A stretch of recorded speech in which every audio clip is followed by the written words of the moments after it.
Hello! I wanted to try something a bit different with this video. I see a lot of computers because of what I do, and most of them aren't particularly remarkable or that interesting really, unless I'm building them for people. So I thought with this particular video I would show you one that was rather interesting. It was built for somebody quite a while ago, and it was sort of custom built, and it was all like meant to be all singing, all dancing, and it's come in to have a little zhuzh, and yeah, there are a few issues with it, so I thought I'd make it a bit sort of interesting for you, viewer, to see about sort of troubleshooting techniques and that kind of stuff. And so you can participate if you want, or you can just watch it. The video is a little bit edited and it's a bit jumpy around it, so because I'm not really a professional at video editing, but the first thing is to actually look at the actual computer and then pause it and see if you spot things that are wrong with it, just for a bit of fun really. I will be putting quite a detailed breakdown of the issues in the description, so stop scrolling down and reading the description if you want to participate in this little game. Yeah, let me know what you think in the comments. If you want to see more videos about troubleshooting and the techniques that I use and the skills that I could sort of teach you really, because it isn't that hard. Practice is the mother of perfection mainly, but there are some little shortcuts that I can teach you if you're interested. So yeah, so let me know in the comments, and in the meantime, so let's go. Here we go. Spin it round. It's a bit reflective, so I'll take the side panel off.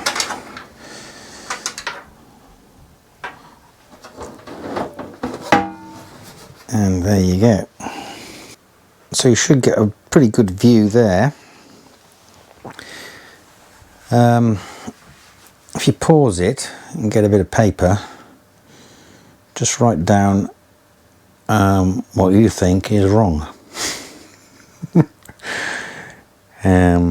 This is supposed to be a professionally assembled, custom built computer that someone had made for them. So we'll just pan down and then go up again. So yeah, and then we'll just pan up to there. I'll just lock the camera in place. Right, so the most obvious thing is that the graphics card is in the wrong slot. It should be in the top one. Second most obvious thing is the power for the processor is sort of looped around it and sort of strung across like rigging on a ship. The other thing is the all-in-one would actually work better if it was on the top.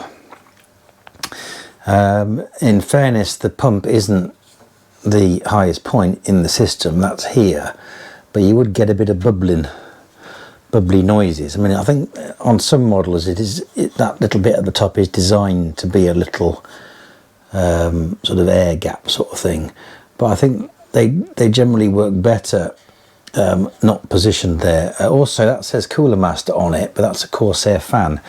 So what they've done with the original fan, or the fan that came with that cooler, because it's a Sedian 120V version 2, I think, at least that's what it looks like. It's not very flush in the mounting holes. It's not very square either. Another glaring issue is the RAM. They've put the RAM in too slots, because you've got 2 sticks obviously, but they're next to each other when you've got like so A1, A2, B1, B2, so it should be A1 and B1. So that's in completely the wrong slot. That is detailed in the manual for this motherboard, which presumably came with it when they bought it. So I didn't even bother checking the manual to see what the best, what the recommended RAM configuration. So this machine has been running its entire life not using dual channel RAM, which is a bit astonishing. So yeah, so what I'm going to do is I'm going to rejig everything, clean things out, move things around, get things set up right, and then we'll have another look at it. This cathode tube here I'm going to completely take out, but I'll just fire it up and we can see what it sounds like and what it looks like.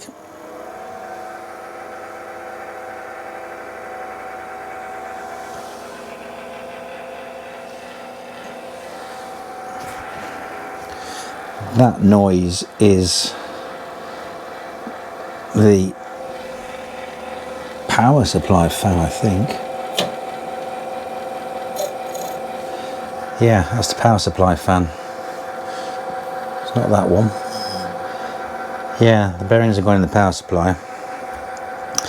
That's actually it started up. If I twiddle it round, you might be able to see the screen in the background. Just catch a glimpse of it there. It's actually running Windows 8.1 as well, which is a bit of a weird one. So that the power supply fan is completely shot, and that's the sort of cathode tube, which is a bit of a monster. I haven't seen one of those in a while.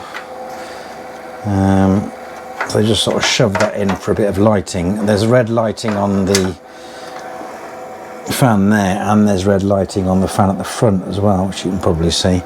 So I think the power supply needs a bit of a swap out, judging by that noise. So I'm going to rejig it, resort it out, and then we'll come back and see what it's like after we've done all that. So just run a few benchmarks before we do some fiddling, and we'll see what kind of results we get.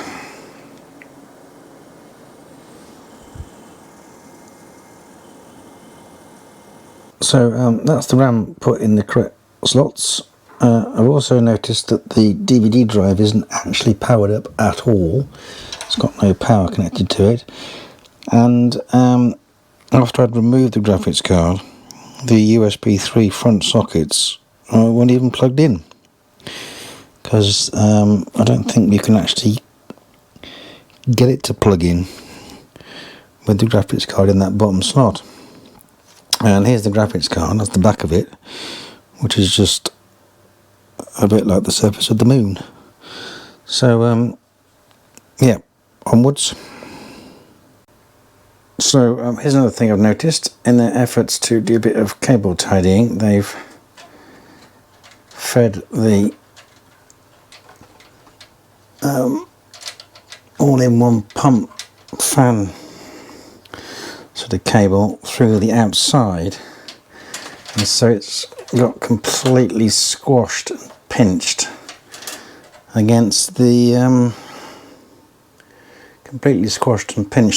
outside of the side panel and that. So I hope that's still working. I think it is, but that's not good, is it? Something very interesting, and that's right in the centre there. It's the slow mode. For some reason it's enabled. Oh yeah, I'll have to fix that. So a couple of final things then.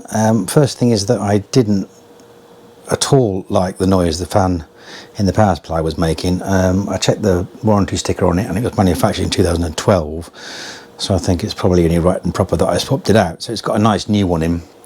The benefit of that is that the processor power cable actually goes around the back now because it reaches, because it's a proper decent power supply, so that's all good. The other thing I want to mention is the actual tube. I've been sort of thinking about that while I've been fiddling with this, and it was loose in the case, which suggests that the person that built it was quite local, because there's no way on earth you could courier a PC with that tube wrapped in the back, because it would have just been smashed to pieces. And it's even more puzzling really, because those kits, because I've fitted a few of those kits back in the day, not so much now, but back in the day, they would always come with this sort of thing, little foam sticky pads. You'd get a couple in there so that you could actually affix the tube to the case, which is obviously that's what I've done, so that's now fixed on. Yeah, so even more bewilderment really. Yeah, apologies for the cables, obviously I haven't cable tied it up yet, but I'm going to. Any thoughts about this, any comments about this, then stick them in the comments. If you want me to do more videos about fault finding and troubleshooting and that kind of thing using the stuff that I repair, then I'll be happy to do that. It's kind of an interesting skill, and it's a skill that you can learn, and I have taught it in classes in the past. But yeah, so liking and subscribing is always appreciated, and as always, thanks for watching.